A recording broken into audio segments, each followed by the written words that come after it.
Hi guys, this is Sackalope back with another episode of Legionwood 2, Rise of the Eternal's Realm, and we have some blast powder and we need to blow some stuff up. Or we can fight. Oh yeah, these guys have nothing to steal. It's amazing how I could forget that for a second, considering how many times I've been through this area.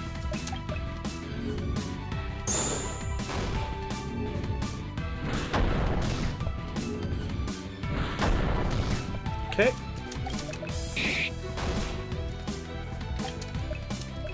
No. It's completely instinctual to go to that now. I've done it so many times.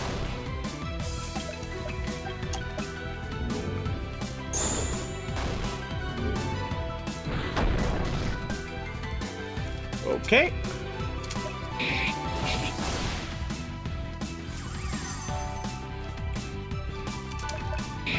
Well, my healer can't heal anymore. And she apparently misses everything as well. Get your SP back up. Alright. Now this is the rubble that was blocking the area before we go over there. A few chests over here that I missed once, and I don't want to miss again. They're kind of important. Steal from the Manicore, got a freshwater fish. Splash bolt on the Manicore. And attack the Hobgoblin. Wow.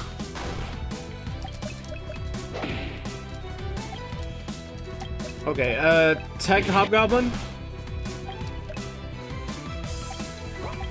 You don't really need to hit anyone with any magic. Nope.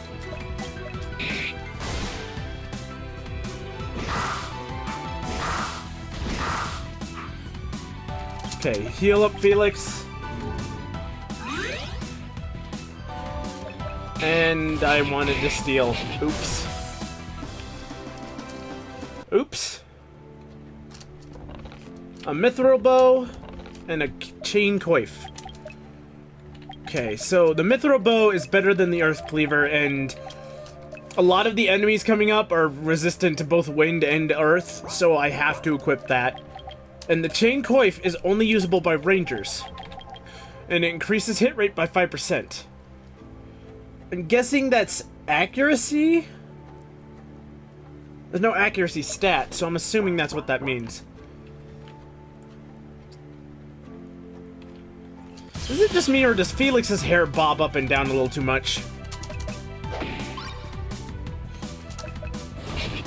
Definitely feels that way, at least. Shock bolt. Nope. Steal from the second one. Wow, 2 for 2. That's not good. When they go into Bloodlust, they do a ton of damage. I've seen them one-shot my guys before. I have to finish it off.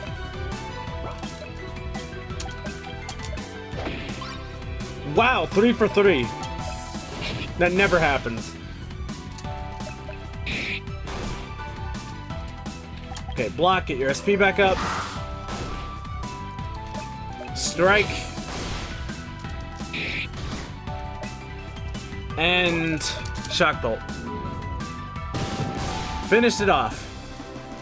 There we go. Alright.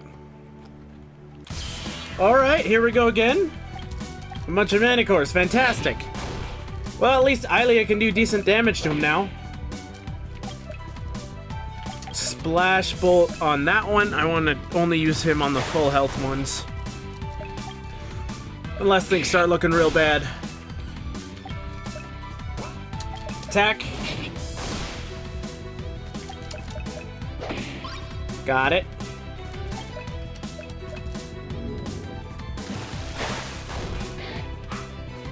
And attack. And we're good.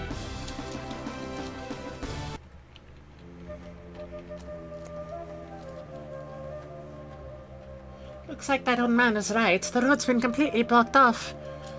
Like maybe 100 Kuifers, those idiots who took out the border outpost. They seem to be pretty eager to stop us from getting through to Entaban. I have no doubt that you are correct, Felix. So Stalker's going to quite some pains, it seems. But it doesn't seem like this be too hard for us to clear this away. This is the age of gunpowder. Let's just blast it sky high. There should be enough gun blast power to clear the rocks away, but we have to be very careful planting it. Any volunteers? Lionel does not care. He does not care. It's going to blow. Let's get out of here. May take me a while before I can do the voices right again. I think it's gone. Let's keep moving.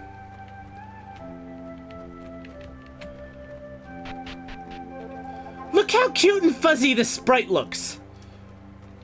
It's also pretty terrifying, but it's pretty cute and fuzzy too. I love this sprite. Monsters are getting more and more dangerous each day. Be ready. And it's officially less appealing. This guy has one item to steal, and it's something I really want to get. Real bad.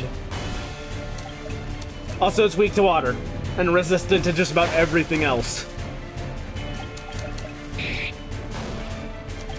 Steal. No. You better steal that thing, Felix. Fantastic! I'm still taking way too much damage. No? Okay, healing light Nylia. Strike. Toxicify, which is good. Come on, Felix! This thing dies before he steals. I'm gonna be mad. I should have healed Felix. Oh well. No? It only has one thing that needs to be stolen. That's it.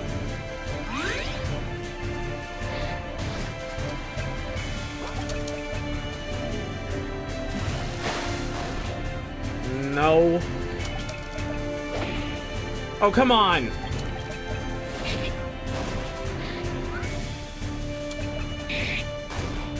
Okay, I need this to stop attacking now. Felix!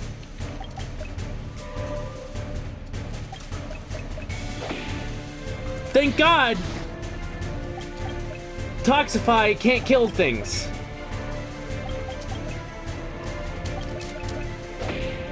Felix! I'm gonna accidentally attack here.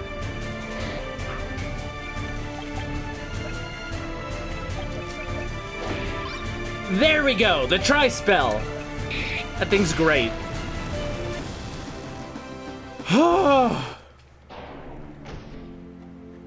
Let's get going. We have to reach Kusan before any more time is lost. I can't pick up the sword. Another missed opportunity. I would love to pick up that sword and use it. Truth be told, it'd probably be a terrible sword, but still. Tri-spell, giving that to Marcus. It uses both. It uses fire, ice, and thunder at the same time. I don't know how that works in terms of like weaknesses and such, but it does it. Okay, so there's Kushan right up here, but for that, something I want to point out. This thing over here, I have no idea what the deal is. None. No way to open it. Am I missing something? Which makes me want to bring up something else that I literally just remembered. This ocarina is usable, right? But if I go up to this... So that's not the deal with this, right? Not as far as I can tell. The ocarina is used to open some ruins in the north. That is the only... I went and looked back at the conversation with the guy who gave me the ocarina. That's what he says. Open something in the north. Some ruins in the north. In the mountains. Where that is, I have no idea. But I haven't found it. And that's saddening. I have no idea where to look for it. Also, I cannot walk this way for some reason. And it's gonna tell me, yeah, not unlocked, come back after you hear the rest of the story. So now we're in Kushan. So this is Kushan. I wonder what we should do first. Halt, Trevelyan's! Don't you dare take another step!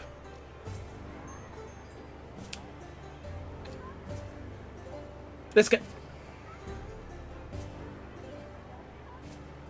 Is that supposed to happen? I've been in this area like 5 times. I've seen this scene like 5 times. And I've never seen this. He's a little too close for comfort.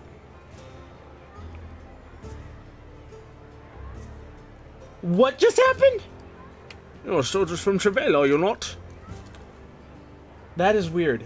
Yes, we come in peace. We don't mean any harm. Also, he has a picture, which should tell you something.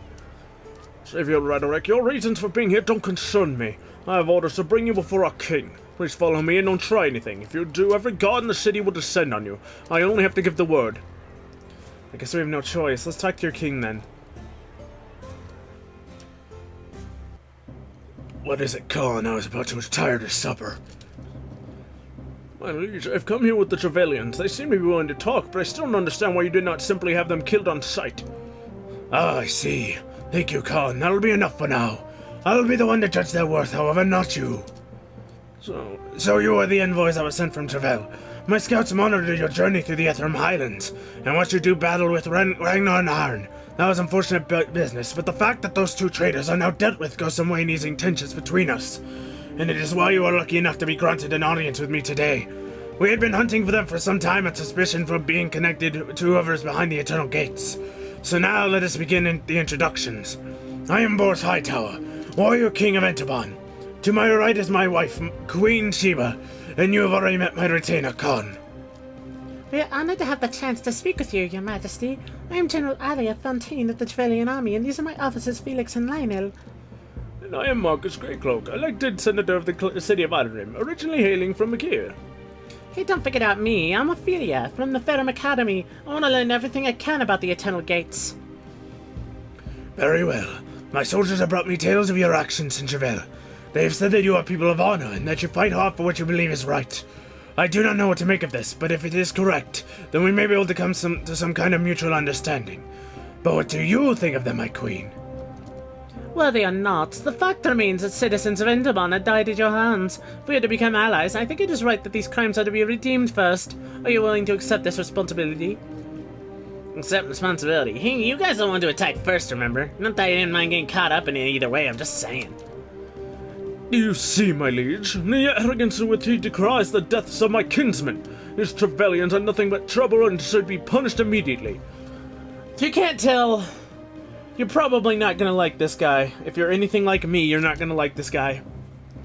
He rubs me the wrong way real early. I don't like this guy at all. We are willing to reach an understanding. We have decided to put your active war against Trevel behind us for now.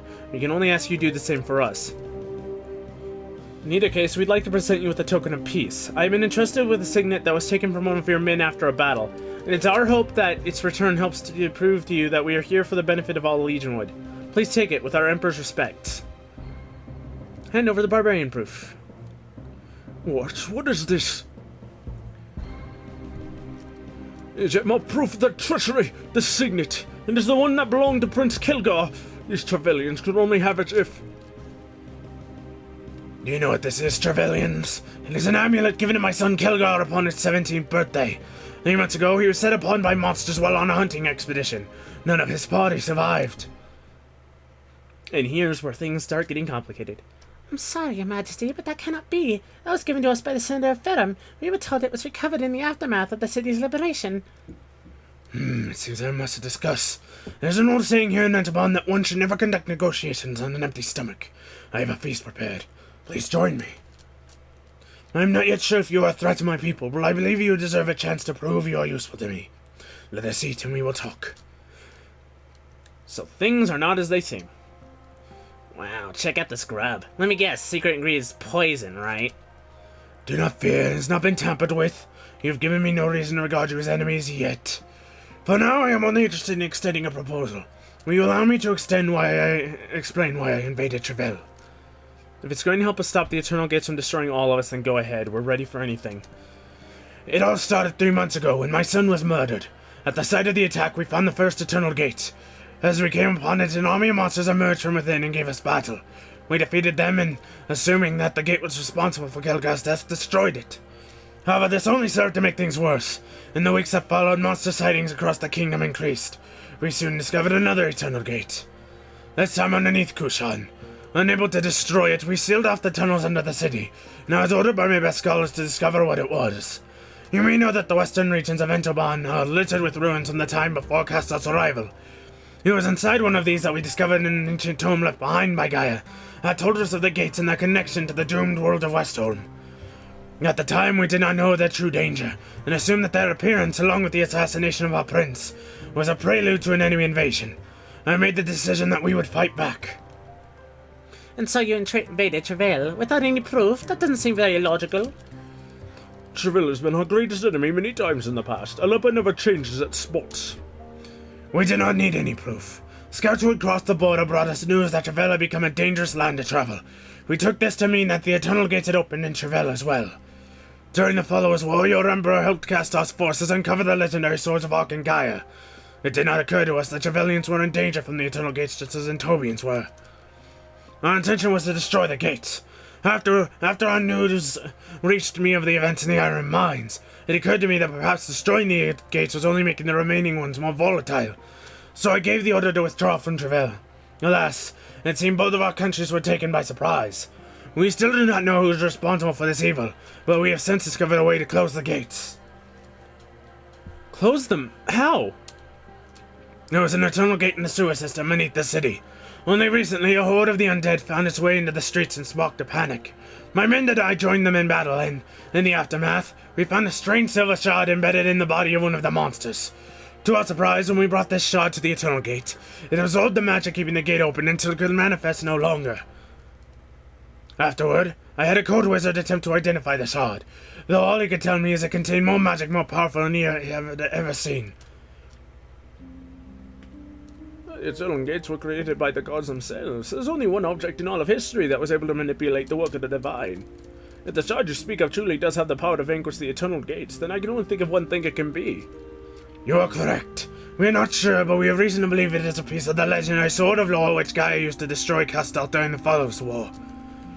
But all records suggest that the Sword of Law was lost in the final battle of Castoth, and has not been seen in Legionwood since. Gaia's account says it was used by Liara to seal Castoth away in a pocket dimension, and it is with her that it remains. That is what we find most concerning. If it is truly the Sword of Law, then why is there a shard of it buried inside a creature from Westholm? However, it does explain why the gates appeared in the first place. It seems likely there are much more such shards in existence, and whoever opened the gates has come into possession of one. That is a plausible theory, but the records also state that only one of Gaia's blood is able to use the Sword of Law. The only reason Liara was able to use it because she and Gaia were both of the same bloodline. It should not even function in the hands of anybody else. That, I believe, I may have the answer for. The wizard who divined the shard mentioned that its power was tainted with the stink of evil. This is probably what caused the sword to shatter in the first place. Now it is only a shade of what it once was. The magics binding it to Gaia's blood have vanished. That is why I am willing to give you a chance to help me. If our enemies have the power of the Sword of Law at their disposal, we won't be able to stand up to them alone. You've proven you are most capable than my men of fighting the forces of darkness, and I can provide this means for you to do so. We must work together. However, my mind is not yet at ease as to whether your intentions to help us are sincere. The fact you have turned up here with a stolen amulet belonging to my murdered son weighs heavily on my mind. This is why I'm extending a proposal. If you can prove yourselves by aiding the people of Kushan, I will be willing to assume that you are telling the truth for now. It seems very clear that somebody in Treville is up to no good, whether or not you five are part of it.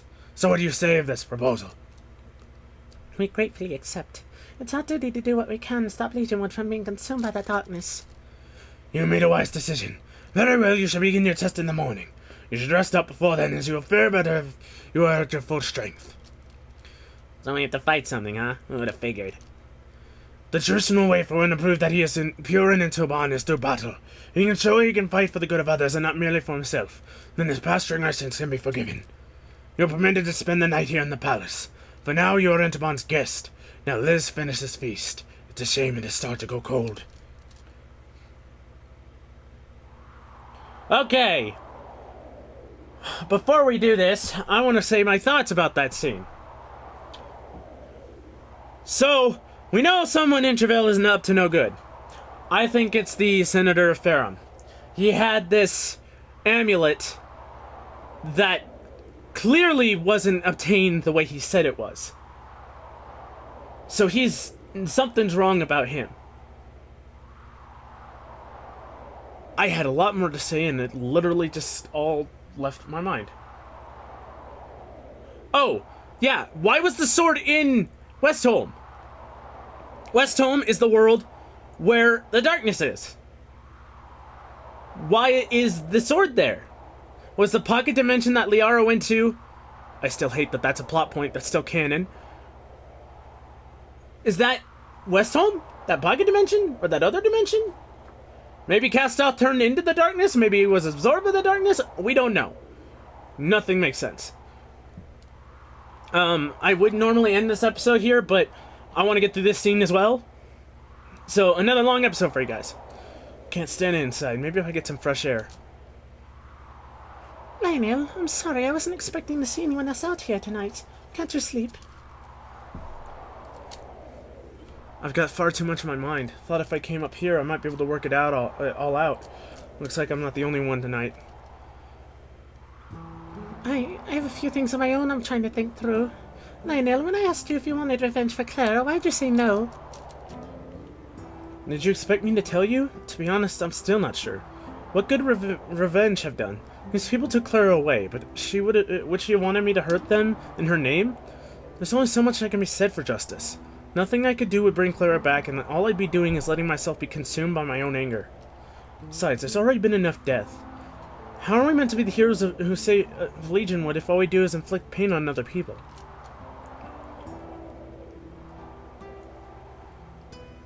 You can see the whole city from up here. In a way, it's kind of peaceful. Come and see. Lionel, those men we found at the camp on the border, it was the unit I was part of when I first joined the army. Those men were my old friends. Yesterday, I watched the men I've spoken to, men whose name I knew, go up in flames. I haven't been a general for very long, Lionel. I never had to do that. I thought it'd be easier knowing that the ones who did that had been killed, and that I helped to do it. But it's not enough. I've still got this strange feeling in my gut, like I'm empty inside. Is this what it's like to lose someone you care about, Lionel?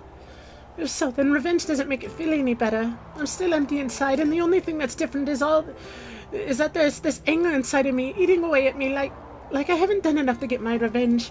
Haven't killed enough. But there isn't anything left for me to do. I brought justice to the people responsible, and there's nobody left to blame. Sometimes it's best to just let go.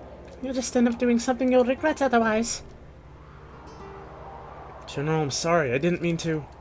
Shush, Lionel. You shouldn't be sorry for anything. I'm glad you're here. I'm used to hearing other people's problems, but I've never had to burden anyone with mine. I guess I should get used to it. We've been together through a lot together. That goes for names too. Don't call me General, not anymore. We're all in this together. It's just there's still so much more to come. The fate of the world depends on whether we succeed or fail. Lionel, what if we can't make it in time? We've got no choice but to succeed. If we don't, everyone's dead. That's all that matters. We do whatever we can. We don't give up. First you comfort Felix, and now me. You really are the pillar of strength in this group, aren't you, Lionel? Come a long way since we first met. And this is where it gets awkward. Do you think you could ever love another the way you loved Clara? When I first went through this scene, it was so tremendously awkward. You have no idea. And it may not seem obvious first as to why. The biggest reason why this is awkward is not the fact that I don't date and I have no interest in romance or anything that would come with romance or after, if you know what I mean. What made this the most awkward is I was comparing Ilia to Presea from Tales of Symphonia. I'm pretty sure I mentioned this, but in case I didn't, if you don't know, Presea, without spoiling anything, is pretty much a little girl. That made this creepy. That made this super creepy. After a few moments of me just writhing in regret of using such a comparison, I eventually decided on picking yes here. And the reason for that is I basically threw away my notion that Aelia is this game's Presea. That's not happening. That's old news. That's not a thing. Also, I had to think about, I can't use my own experience to answer this question, because I haven't fallen in love. So instead, I have to use what I know about stories and what I know about romance from them. While it's not the same, people can fall in love again. It happens. So I said yes. And that's what I'm going to pick here. And it gets awkward again! It's too lovey-dovey for me. I can only love Clara like Clara, and I can still love somebody else. Get a new brace, but Aelia seems to remember something and pulls away. We should stick to the task at hand. There'll be plenty of time for this later. Let's try and get some rest. We need to be ready for whatever happens next. Thanks for coming up here and talking to me. I won't forget what you've said. You can be sure of that. And I got a combat manual from that. I think that lets people attack twice in one turn. It's a pretty useful item. Good morning, civilians. I trust you slept well last night. If you're ready, we'll get right to the point. As I explained last night, my men were successful in closing an tunnel gate that manifested in the sewers beneath the city. Since then, we have not experienced any more attacks on the undead. However, it seems that the danger is not yet passed completely. In recent weeks, several reports have been made of incursions in the city by a tribe of hostile Sahagins. A number of citizens have been taken, and the patrol that I ordered to investigate never returned from the sewers. Now, this particular group of Sahagins has inhabited the sewer network for generations, but we never had trouble like this from them before. It's obvious that this sudden increase in hostility is linked to the gate. Although we could have closed it, some remnant of the evil power must still be present, which is driving the Sahagins to venture out into the city streets. Listen, front to our imp, and Toby implied that these creatures continue to hold the city at ransom. We would ask that you prove your allegiance to us by resolving this problem. If you are able to explore the sewers, locate the source of this disturbance, and destroy it, such a service would be enough to assure us of your good intentions, at least for as long as it takes to vanquish the Eternal Gates. It's our belief that it is well within your capabilities to undertake this task. Failure to complete will only serve to prove that you lack the commitment to aid us in the struggle. Flying fish people, huh? Hey, any chance we find some batter and lemon sauce down there? It's been a while since I had seafood. Open mouth, insert foot. Very well, Your Majesty. We will take it upon ourselves to end this threat. Excellent to hear. You've taken the first step toward redeeming yourselves. I have no doubt your mission will be a success. That said, as this is a task that will prove to me that you are trustworthy, certain precautions must be taken to ensure your cooperation with us. First of all, I have ordered my men to prevent you from leaving the city without my prior permission. So you'll be confined to Kushan during the duration of this task. Secondly, Khan will accompany you. He'll be my eyes. That gets me every time I go through this scene. I didn't press enter. I didn't skip that. My liege, with all due respect, I beg of you to reconsider. I would die before I travel with these people. I cannot forgive them for the murder of my friends. The time for mourning is not now, Khan. We need that help if we are to save Legionwood from a terrible evil. It'll be easier for everyone if we can verify we can trust them as quickly as possible. Is your pride more important to you than your country, Khan? Just as I ask them to put their grudges behind them for the greater good, I must ask the same of you. Fine then. But do not expect me to get along with them. Finally, I must ask that General Ailey and Senator Marcus remain here with me. This is to ensure that you do not attempt to escape from Kushan before your task is complete. They are both highly ranked servants of Vale, and I imagine that your Emperor would be quite vexed if you were to be left at the mercy of this court. That is understandable. Very well. Marcus and I will remain here. Now with the briefing out of the way, I suggest you make a descent into the sewers as soon as possible. The entrance is contained within a small building in the north part of town. I would advise stocking up on supplies while you can. Now be careful about who you show your faces to. Most of the people in Kushan have grown up with an inborn hatred of Trevelyan's. You should watch yourselves. Also, before you go, please take this stone with you. If you ought to be doing the bidding of Entoban, you are entitled to learn some of our ancient fighting techniques. It's my hope they will serve you well in your quest. The stone will allow you to use the barbarian class. It is a proud noble class as well suited to those who fight against evil. Barbarian class. Cons equipment, and I need to equip that. So, I've noticed a similarity between this and Ferrum. I have a feeling if I had gone the darker route, I would be here first instead of Ferrum. Because I'm pretty sure I remember the game's creator telling me that you get Con first in the darker route. Can't remember for sure though. Oh boy. So yeah, I'm gonna do all this equipping off screen. It's time for me to go. I will see you in the next one, guys. Bye!